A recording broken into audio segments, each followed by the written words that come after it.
आज के व्लॉग में आपको मिलने वाला है कि कैसे मैंने अपने लिए हेयर ऑयल प्रिपेयर किया है, जो कि मैं हर बार करती हूँ, लेकिन प्रिपरेशन आज पहली बार आपके साथ शेयर कर रही हूँ। साथ ही मेथी, कलौंजी और कड़ी पत्ते का जो टोनर मैं बहुत टाइम से यूज कर रही हूँ, उसका क्या रिजल्ट रहा, मेरी हेयर ग्रोथ पे कुछ हुआ या नहीं हुआ। साथ ही कुछ ज्वेलरी के ऊपर बात जो मैं जब भी पहनती हूँ तो मुझे लगता है कि मुझे आपके साथ शेयर कर लेनी चाहिए कि ये कितनी वर्सटाइल है, और बहुत सिंपल लेकिन काम का दुपट्टे से रिलेटेड एक हैक। तो चलिए आगे बढ़ते हैं वीडियो में। तो अभी जो दिन की शुरुआत करी है मैंने ना, ये मैंने करी है अपने लिए हेयर ऑयल और हेयर टोनर बनाने से। तो हेयर ऑयल बनाने के लिए देखिए मैं ले रही हूँ मेथी, जो कि 1.5 चम्मच के अराउंड मैंने मेथी ली है, और इतना ही मैंने लिया है कलौंजी दाना। इसको हम कढ़ाई में रोस्ट करेंगे। इसका क्या फायदा है, कैसे कैसे ये मेरे को बेनिफिशियल होती है, मैं बाद में आगे बात करती हूँ आपसे। पहले प्रिपरेशन देख लेते हैं। और इसके साथ ही जो मेथी और कलौंजी में हेयर ऑयल के लिए कढ़ाई में रोस्ट कर रही हूँ ना, वो ही मैंने हाथ के हाथ यहाँ पे टोनर के लिए ले ली है। अब क्योंकि जैसा कि मैंने आपके साथ शेयर किया था कि मैं हफ्ते 10 दिन के लिए मायके गई थी, तो इस बीच में ये जो टोनर का यूज है ये ब्रेक हो गया था। और ऐसा नहीं है कि मैं बहुत ज्यादा कंसिस्टेंट रही हूँ, मैं बीच में बहुत बार भूल भी जाती हूँ, बहुत बार मैंने इसको कंटिन्यू नहीं भी किया है। कई बार ऐसा होता है कि प्रिपेयर नहीं होता है, खत्म हो जाता है, बॉटलों में प्रिपेयर नहीं कर पाती, तो फिर 1-2 दिन की छुट्टी हो जाती है। तो ओवरऑल जो भी है, मतलब मैं कंसिस्टेंट रहने की मैंने बहुत कोशिश करी है। ब्रेक लगे हैं बीच में, लेकिन बंद नहीं हुआ कभी भी। अच्छा, अभी जो है टोनर के लिए मैंने क्या किया कि आधा चम्मच मेथी और आधा चम्मच कलौंजी दाना एक कप में लिया है, और इसमें मैं थोड़ा सा तेज गर्म पानी डाल के इसको ढक के रख दूंगी। इसको हम अब नेक्स्ट डे देखेंगे इसका क्या करना है। आते हैं ऑयल की प्रिपरेशन पे। तो ऑयल के लिए जो हमने मेथी और कलौंजी हल्की हल्की रोस्ट करने के लिए रखी है, ये बस इसको हमें हल्का हल्का गर्म करना है, इसको हमें बहुत भूनना नहीं है। ठीक। और इसमें यहाँ पे हम हाथ के हाथ क्या करेंगे कि कड़ी पत्ता जो धुला हुआ और सूखा हुआ रहता है, उसको भी हम मेथी दाना और कलौंजी के साथ ही गर्म कढ़ाई में छोड़ देते हैं। तो वो हल्के हल्के जब मेथी और कलौंजी रोस्ट होती है ना, तो वो जी हल्का हल्का कड़क हो जाता है जो कड़ी पत्ता है। लेकिन मैंने यहाँ पे कड़ी पत्ता सुखा के पहले से बॉटल में अपने लिए फिल करके रखा हुआ है, क्योंकि बहुत सारी रेसिपीज में काम आ जाता है।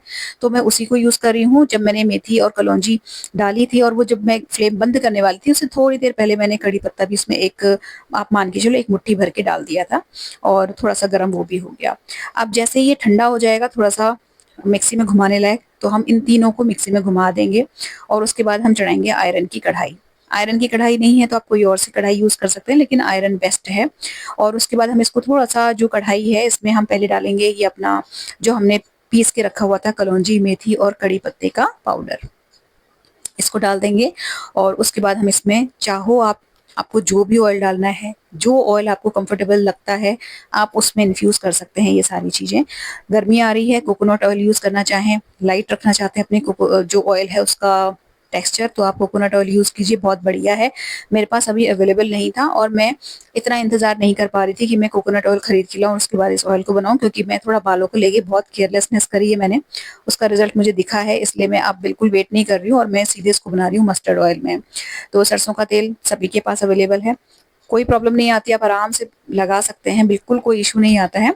लेकिन हाँ, ये है कि अगर आपने कभी भी आज तक मस्टर्ड ऑयल यानी कि सरसों का तेल सिर पे नहीं लगाया है, तो पहले आप सिर्फ सरसों का तेल सिर पे लगा के देखो, अगर आपको सूट करता है तो फिर आप सरसों के तेल के साथ इस जो ऑयल है इसको प्रिपेयर करना, पहले से मत प्रिपेयर करना। लगाते आ रहे हो सरसों का तेल, फिर आपको कोई दिक्कत नहीं होगी। अब क्या करना है, हमने इसमें जो सरसों का तेल डाला था उसको हमें हल्की हल्की, मैंने फ्लेम किसी भी स्टेज में तेज नहीं करी है, ये गलती नहीं करेंगे आप, फ्लेम को तेज नहीं करेंगे। पहले आप ठंडी कढ़ाई में ही जो हमने पाउडर डाला बनाया था वो डालेंगे, उसके ऊपर ऑयल डालेंगे, फिर धीमी आंच में फ्लेम को ऑन कर देंगे। 3 से 4 मिनट में ये जो ऑयल है हल्का हल्का अब गर्म होने लगेगा। अब ये सरसों का तेल है ना, इसमें झाग बन रहा है। अगर कोई और ऑयल लेंगे आप, चाहे जैतून का लें, कोकोनट ऑयल लें, उसमें ऐसे झाग नहीं बनते हैं।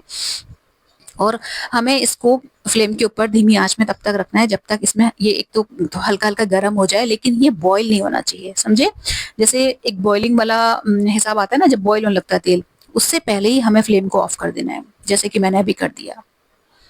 इसको हमें कुक नहीं करना है बिल्कुल भी।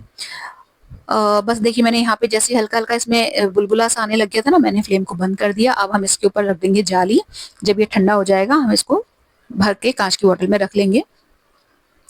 ये जो हमने गरम करने का काम किया था ना, ये इसको जो इंग्रेडिएंट्स है उसको ऑयल में इन्फ्यूज करने के लिए किक स्टार्ट मिल गया है। बाद में हम इस तेल को धूप में भी रखते हैं, फिलहाल अभी तेल प्रिपेयर हो गया, इसको मैंने आयरन की कढ़ाई में एज इट इज छोड़ दिया ठंडा होने के लिए।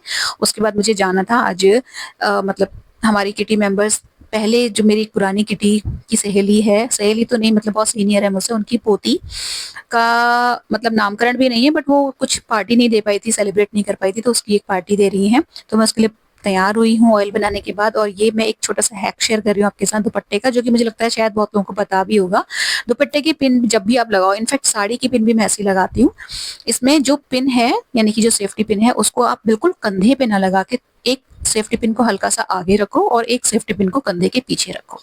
इस तरीके से सेंटर पे नहीं रखना है, जहाँ पे शोल्डर लाइन होती है वहां पे नहीं करना है, एक पिन आगे एक पिन पीछे। इससे ये रहता है कि जो दुपट्टा है आपके हमेशा कंट्रोल में रहेगा, आप डांस करो, कूदो, उछलो, नाचो, जो करना है आपको, आपका दुपट्टा कभी भी ना पीछे को भागेगा और ना आगे से पीछे की ओर आएगा। बिल्कुल जैसे मैंने यहाँ पे अभी साइड दुपट्टा लिया हुआ है, मैं पूरा टाइम बहुत कंफर्टेबल रहती हूँ। और इनफैक्ट जो साड़ी है ना, साड़ी का पल्लू भी मैं ज्यादातर ऐसे ही बनाती हूँ, एक पिन शोल्डर के पीछे हल्का सा, एक हल्का सा आगे। इस तरीके से करने से जो साड़ी का पल्ला है बहुत ही ज्यादा मैनेजेबल रहता है। अब साड़ी कभी पहनूंगी तो आपके साथ जरूर शेयर करूंगी कि कैसे उसका पल्ला मैं बनाती हूँ। तो ये तो एक छोटी सी हैक है, मतलब मुझे लगता है कि मुझे जो चीज़ बहुत काम की लगती है मैं आप लोगों के साथ शेयर कर लूँ, और इसलिए मैं कर लेती हूँ। बहुत सारे लोगों को शायद पता भी होगा। इसके बाद मैं निकल गई थी पार्टी में। तो ये जो पार्टी है ना, इसमें मैं अकेले ही आई हूँ क्योंकि मेरे हस्बैंड को लेट हो जा रहा था, वो शॉप से जब आते फिर तैयार होते। और उससे भी ज़्यादा ये था कि जो ये पार्टी है मतलब मेरी किटी पुरानी थी जो, उसकी मेंबर हैं, तो मेरे हस्बैंड कुछ बहुत ज़्यादा पहचानते नहीं है। हालांकि इनविटेशन फैमिली को, पूरी फैमिली को था, बट घर में और कोई नहीं था आज, सिर्फ मैं ही थी। तो मुझे यहाँ जाना ही जाना था, मैं किसी भी कीमत पे अवॉइड नहीं कर सकती थी। तो फिर मैं तैयार होकर निकल गई थी और बहुत लेट मैं नहीं रुकी थी, क्योंकि फिर मैं अकेले ही गई थी रात को, तो फिर बहुत लेट नहीं रुक सकती थी। तो मैं बस थोड़ा सा नाश्ता पानी करके हाथ जोड़ के फिर वापस समय से घर पे आ गई थी। लेकिन यहाँ हमने इतना फन किया, इतना मजा किया, क्योंकि जितने भी मतलब मेरे पहले 2-3 जब मैं किटीज रखती थी, अब तो मैंने बीच में सारी छोड़ दी थी, तो वो ना सारे पुराने लोग मिल गए थे इसमें, और वो लोग बहुत मिस कर रहे थे। बहुत रिक्वेस्ट उन्होंने की कि वापस से मैं किटीज वगैरह ज्वाइन कर लूं, लेकिन मैं नहीं कर रही हूँ क्योंकि मेरे पास सच में टाइम नहीं है किटी वगैरह के लिए। एक है हमारी कपल किटी, वो ही बहुत है, उसके बाद और नहीं हो सकता, क्योंकि ये सारी चीजें मैनेज करना थोड़ा सा टिपिकल हो जाता है। तो अभी जो है यहाँ पे हमने जब डांस वांस किया ना, तो मैं थोड़ा सा देख के थोड़ा सा शॉक भी हो गई थी कि टाइम इतनी जल्दी उड़ जाता है, पता ही नहीं चलता। जो किटी मेंबर जिनके साथ हम इतना फन करते थे वो आज नानी बन गई, और देखते देखते बच्चे इतने बड़े हो गए। उनकी बेटियां, जब हम उनके घर में कभी किटी होती थी तो हम जब उनके घर में जाते थे तो इनकी जो बेटियां थी स्कूल गोइंग थी, और आज उनके भी बच्चे हो गए। तो ये देख के थोड़ा सा एक टेंशन सी भी हो जाती है, मैं आपको सही बताऊं, कि समय इतनी जल्दी उड़ रहा है, अपने बच्चे भी इतनी जल्दी जल्दी बड़े हो रहे हैं, क्यों भाग रहा है ये समय, रुक जाए यहीं पर। और मुझे लगता है ये जो एंग्जाइटी सी है आप सभी को होती होगी, या मुझे को होती है पता नहीं, लेकिन हाँ मतलब बहुत जल्दी जल्दी बच्चे भी बड़े हो रहे हैं, बहुत जल्दी जल्दी हम लोग की भी उम्र हो रही है। खैर, तो घर आई, चेंज वेंज किया, तो 9:30 के अराउंड हो गया था। मैं अकेली गई थी, स्कूटी से ही गई थी, वापस आ गई। तो जब मैंने ये ज्वेलरी उतारी ना, तो मुझे लगा कि आपके साथ इसकी पिक्स शेयर कर दूं। ये जितनी भी ज्वेलरी है, खासतौर से जो आगे मैं आपको कंगन दिखाने वाली हूँ, ये इतने वर्सेटाइल हैं। मतलब मेरी सारी साड़ीज में, सारी ड्रेसेस में ये चले जाते हैं, क्योंकि देखिए एक तो इसमें ऑफ वाइट बीट्स का काम है, दूसरा गोल्डन काम भी है। तो ये silver, golden, multi coloured, off white, pink, हर तरीके के आउटफिट के साथ बहुत बढ़िया से मैच होते हैं। इनफैक्ट मतलब आप देखते ही होंगे मेरी वीडियोस में, अक्सर मैं कंगन पहनती हूँ। और ये वैसे तो मैंने ये अपने लोकल शॉप से लिए थे, 2019 में लिए थे आप मान के चलो, और ये 2026 चल रहा है और एज इट इज हैं आज भी। इसके पीछे रीजन जो है वो मैं जिस तरीके से केयर करके रखती हूँ, आप लोगों के साथ शेयर करती हूँ अपनी आर्टिफिशियल ज्वेलरी को मैं कैसे रखती हूँ, वो भी हो सकता है, बट क्वालिटी भी बहुत अच्छी है। लेकिन ये अमेजोन पे मिल रहे हैं, अगर आप चाहो तो ले सकते हो। बहुत ज़्यादा ज्वेलरी रखने की अगर आप शौकीन नहीं हो, लेकिन कुछ एक मास्टरपीस चीज़ें रखना चाहते हो जो आपकी हर ड्रेस को कॉम्प्लीमेंट करें, तो ये आप मस्ट बाई चीज़ है, ले सकते हैं। अच्छा, अगर मैं रात को ही ऑयल बनाती तो मैं सुबह इसको खाली करती, लेकिन मैं बना के चली गई थी और इसको 4 से 5 घंटे लोहे की कढ़ाई में रखे हुए हो गए ना, तो मैं इसको आके फिर मैंने खाली कर दिया। जो इसमें हमने पाउडर डाला था, आप उसको स्ट्रेन करके हटा सकते हो, डिस्कार्ड कर सकते हो, लेकिन मैं जब भी भरती हूँ उस पाउडर के साथ ही भरती हूँ। वो नीचे तली में बैठ जाता है। और मतलब ऐसा नहीं है कि वो ऑयल में ऊपर आएगा और आपके बालों में आपके स्कैल्प को डिस्टर्ब करेगा, वो बिल्कुल नीचे बैठ जाता है, कोई प्रॉब्लम नहीं होती। और जब हम धूप दिखाते हैं तो जैसे अचार को बीच बीच में हिलाना पड़ता है ना, ऐसे ही इसको मैं 3 से 4 दिन कड़क धूप में रखूंगी और बीच बीच में चम्मच से हिलाती रहूंगी, जिससे कि जो नीचे तलहटी में इसके बैठा हुआ है सारा जो पाउडर है कड़ी पत्ता मेथी कलौंजी का, वो तेल के संपर्क में आता रहे और अपनी प्रॉपर्टीज तेल में छोड़ता रहे। तो 3 से 4 दिन इसको खूब तेज धूप दिखाएंगे हम। कांच की बोतल में इसीलिए रखा हुआ है इसको और हम इसको यूज कर सकते हैं। अगर आप इसको धूप में नहीं दिखाना चाहते हैं या आपके यहाँ ऐसी सुविधा नहीं है, आपके पास समय नहीं है, तो आप बस इतना करिए कि जब भी आप इसको इस्तेमाल करें हल्का सा डबल बॉयलर मेथड से इसको गर्म करके तब लगाएं सिर पे। ठंडा भी लगा सकते हो, अब तो गर्मी इतनी ज्यादा आने वाली है कि कोई प्रॉब्लम नहीं है, बट जब आप ऑयल को थोड़ा सा हल्का सा गर्म कर लेते हैं ना, तो जो थिक ऑयल होते हैं ना, खासतौर से सरसों का तेल, कैस्टर ऑयल या बादाम का तेल, ये हल्के से पतले हो जाते हैं और फिर इजीली जो स्कैल्प है बालों में बहुत अच्छे से फैल जाते हैं, स्प्रेड हो जाते हैं। तो थोड़ा सा थिकनेस कम हो जाती है और कोई वो नहीं है। मैंने यहाँ पे धूप में रखने से पहले इसको स्टर कर दिया था, इसलिए आपको जो पाउडर है ऊपर तेल में तैरता हुआ दिख रहा है, धीरे धीरे नीचे बैठ जाएगा। 3 से 4 दिन में से धूप में रखूंगी, उसके बाद में इसको अप्लाई करने के लिए बिल्कुल तैयार है तेल। तो अभी ना ये मैंने लास्ट इवनिंग तैयार किया था और अभी इसको धूप नहीं दिखाई है मैंने, लेकिन मैं इसको आज लगा रही हूँ क्योंकि मेरा हेड वॉश डे है। तो मैं इसको मुझे लगा कि बन ही गया है तेल, तो इसको लगा लेते हैं। तो मैंने हल्का सा इसको गर्म पानी में रख के गर्म किया एक कटोरी में और मैं इसको अब सिर पे लगा रही हूँ। अब बात करते हैं टोनर की, जो मैं ऑलमोस्ट आई थिंक 2 महीना या उससे भी ज्यादा हो गया है उसको लगाते हुए। बीच में बहुत छुट्टियां हुई हैं, ऐसा नहीं है कि मैं कंसिस्टेंटली लगा रही हूँ, लेकिन ऐसा भी नहीं हुआ कि मैंने छोड़ दिया हो।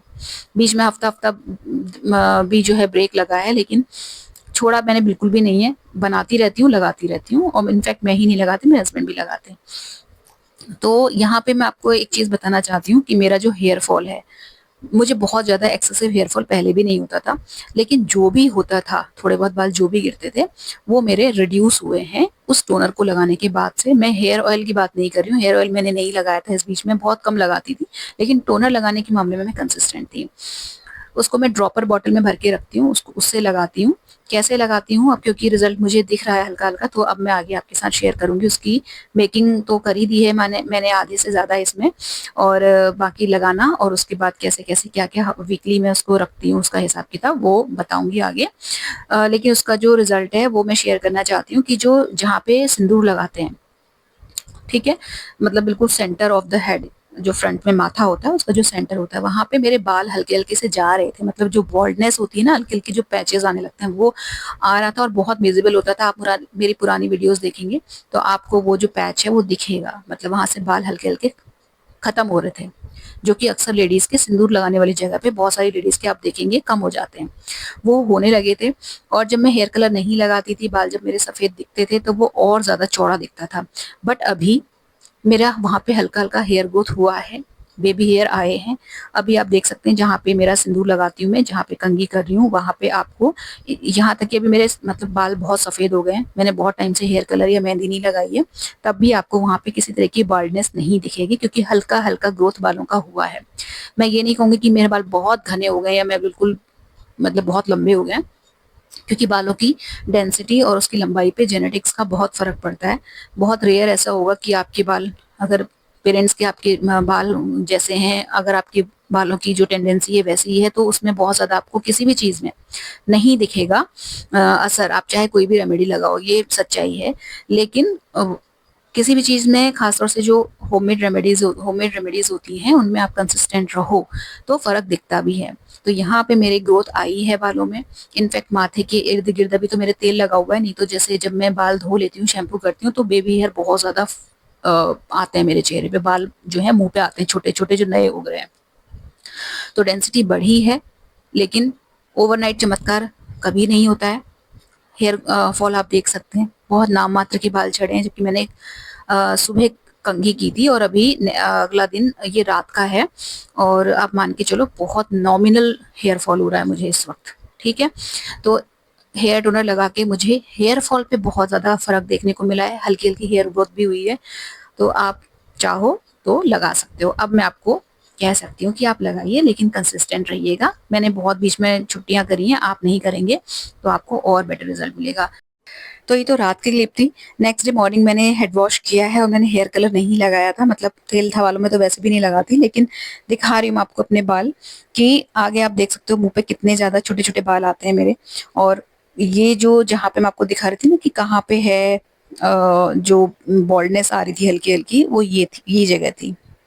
तो अभी आप देख सकते हो कि सारे मतलब ऑलमोस्ट सारे बाल ग्रे हो गए मेरे, सफेद हो गए, लेकिन वो जो बड़ा सा हिस्सा दिखने लगा था गंजा गंजा गंजा सा कम बालों वाला, वो बहुत हद तक कवर हो गया है।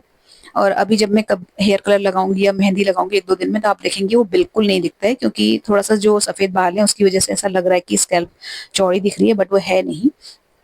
अब मैं कलर लगाऊंगी तो आपको दिखाऊंगी कि जो मेरी मांग है वो बहुत पतली हो गई है, मतलब बाल काफी गिर गए थे वहां से, और हल्के होता जा मतलब वो जो जगह है वो चौड़ी होती जा रही थी जो बाल्डनेस है। अभी तो मैं चौड़ी कंघी से बना रही हूँ। अभी मैंने फिर इसके बाद पतली कंघी ढूंढी थी ये मैंने कंघी ली हुई है गीले बाल सुलझाने के लिए, चौड़े दांतों वाली। फिर मैंने बिल्कुल जो पतले दांत वाली कंघी होती है वो ढूंढी है, ढूंढ रही हूँ मैं अभी, और फिर आपको दिखाने के लिए। और अभी आपको दिखाती हूँ मैं कंघी करके बालों पे, तो आपको दिख जाएगा विजिबल रिजल्ट। तो देखिए, मेरा तो कोई भी रेमेडी मैं इस्तेमाल करूं, चाहे बालों की हो स्किन की हो, मेरा मकसद ये रहता है, मैं ये नहीं चाहती कि मेरे बाल बिल्कुल रपुंजल जैसे लंबे और घने हो जाएं, लेकिन जो हैं सिर पे वो बने रहें, ये सबसे बड़ी चीज है।